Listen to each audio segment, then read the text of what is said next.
Bien qu'il puisse rester encore une pointe de mysticisme autour de l'œuvre de Katsuhiro Otomo, chez la nouvelle génération mordue de bande dessinée japonaise, on ne présente aujourd'hui plus le phénomène Akira, une œuvre visionnaire qui marqua le tournant dans l'industrie du manga, d'abord dans son propre pays, le Japon, par son impact graphique et scénaristique sur toute la génération d'artistes post-Akira, qui assimilera son sens du détail, son réalisme et ses perspectives vertigineuses, mais surtout par son rayonnement international, qui propulsera la bande dessinée et l'animation japonaise sur le devant de la scène, dans de nombreux pays et en particulier la France. Piétinons comme il se doit la vieille idée selon laquelle le dessin animé est réservé aux enfants. Salut à tous et à toutes, c'est Pulpi et je vous retrouve aujourd'hui pour la toute première fois dans une nouvelle rubrique sobrement intitulée Conseille-moi une lecture. Et je ne fais là que citer la 4ème de couverture d'un livre qui en parlera de toute façon mieux que moi. J'ai nommé Le Dernier Né de Rémi Lopez chez Third Edition.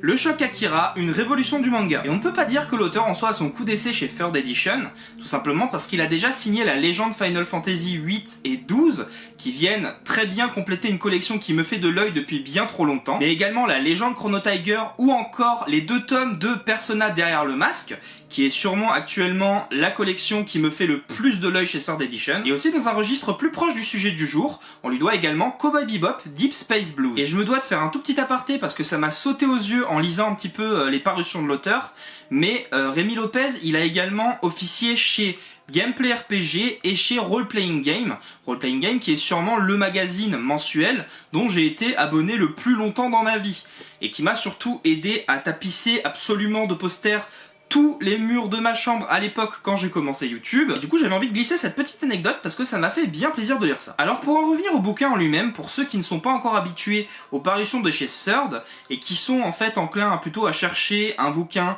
qui traite de jeux vidéo, d'animation japonaise, de manga, etc.,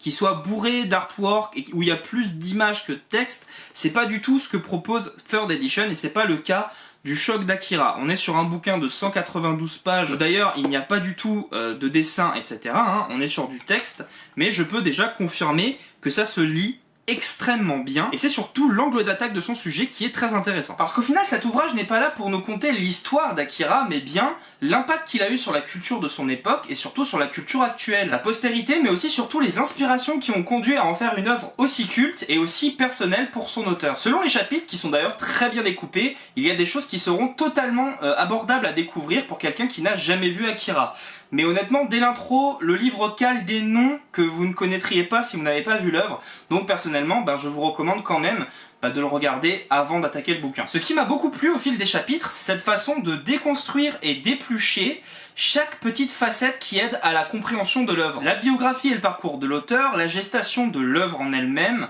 tous les événements historiques qui ont en fait inspiré l'histoire de l'œuvre, mais également sa postérité et l'impact qu'il a eu sur l'animation, que ce soit au Japon ou en France, que ce soit sur la manière d'animer, la manière de dessiner, et aussi l'image qu'ont eu les Occidentaux et les Japonais de l'animation et du manga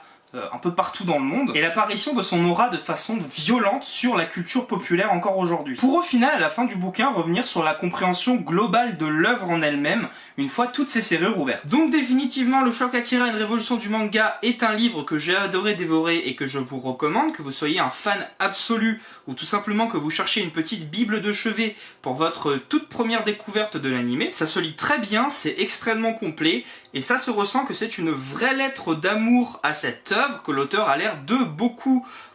aimer, et c'est également